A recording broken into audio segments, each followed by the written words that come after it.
Hello everyone and welcome to Pop Culture Comix presents Captain Logan's Comic Book Week in Review. It's a huge week for Batman, and in fact, 4 of the 6 books I'll be reviewing this week feature Batman. So let's get started with Batman the Return. So we've seen Bruce Wayne return in Batman and Robin and the conclusion of Return of Bruce Wayne, and this one-shot serves mostly to reinforce some ideas and fill in some pieces, and to show off Bruce's wicked awesome new Batsuit. I love this new suit. It's reminiscent of the 1989 movie suit, but in the classic gray and blue, and it's nice to see the yellow crest make a comeback. Since this is indeed Grant Morrison, the question a lot of people are probably asking is whether or not this one-shot is necessary to understanding the full scope of Bruce's return and the events surrounding Batman Inc. I'm going to say I think you could do without it, as a lot of the story here is setting up the first issue of Batman Inc., which reiterates all those things for readers who didn't read this. But I also think I appreciated the first issue of Batman Inc. a little more having read this. This takes place after the events of Batman and Robin, so he's already announced his plans to franchise out Batman. When he gathers everyone in the Batcave, Red Robin, Oracle, Dick, Damian, etc., he gives them each assignments and gives a little more detail as to his plans for Batman Inc.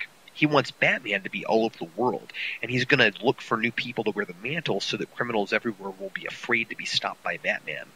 Oracle asked the question I did as soon as he announced Batman Inc. and Batman and Robin. Did something happen to him during his trip through time?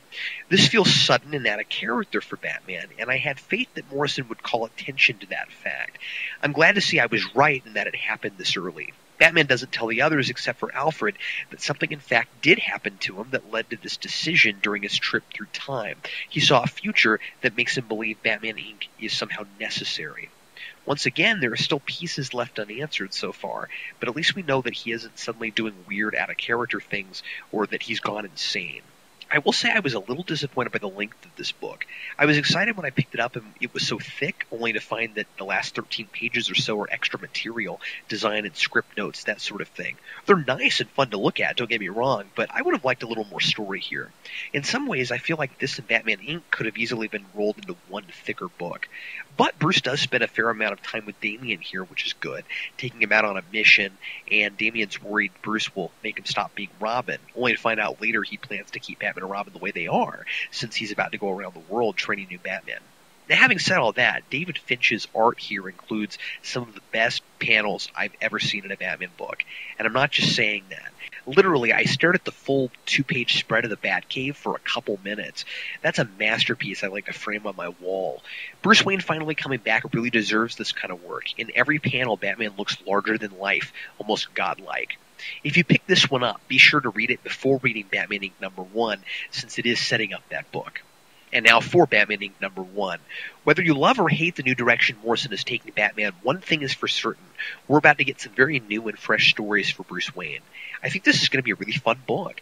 I've always liked it when Bruce leaves Gotham and goes to another country for a mission, and now we get a monthly where he does just that. In this first issue, he and Catwoman go to Japan as set up in Batman the Return, in order to recruit the first new Batman, Japan's own crime fighter known as Mr. Unknown. I imagine this will be the first of a lot of new heroes and villains we haven't seen before, and I'm all for that. As they make their way to Mr. Unknown's lair, they find themselves going up against a psychotic Japanese criminal with a skull for a head called Lord Deathman.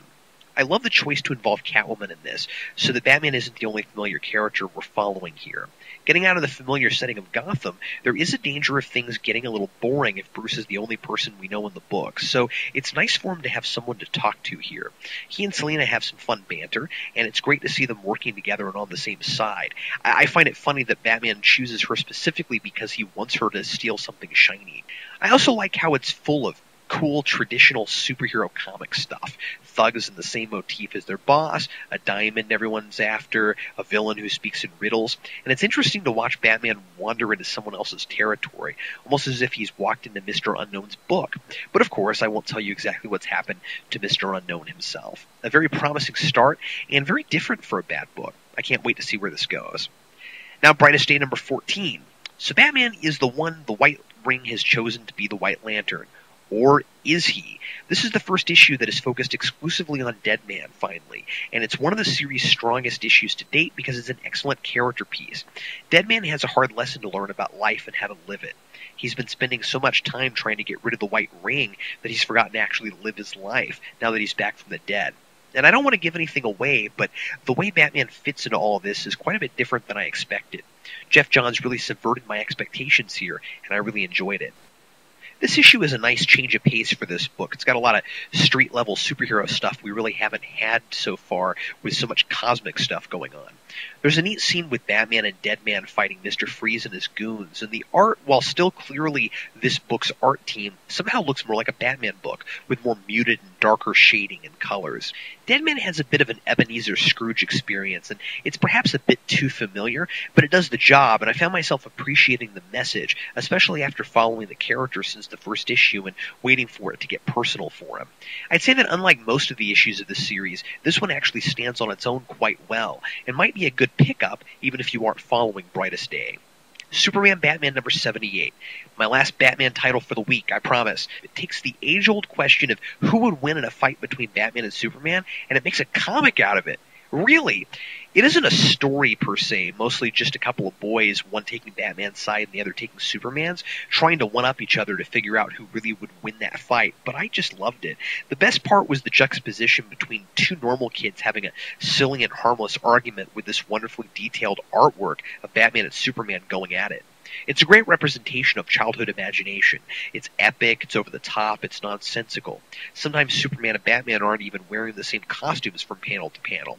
And some of the immature dialogue the boys give Superman and Batman is really funny. They even call each other on it. At one point, the boy taking Batman's side tells the other, "Batman doesn't quip."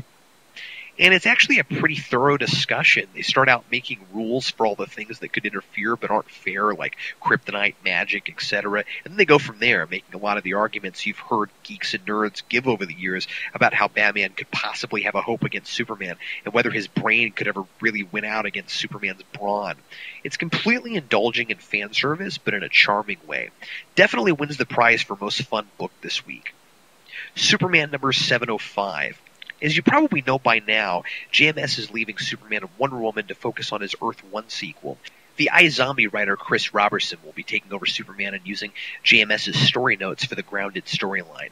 It's hard to know if anyone else can really write this arc. I've really been enjoying it, and it strikes me as a hard thing to keep interesting. I mean, Superman's walking around the country and meeting people. That's it.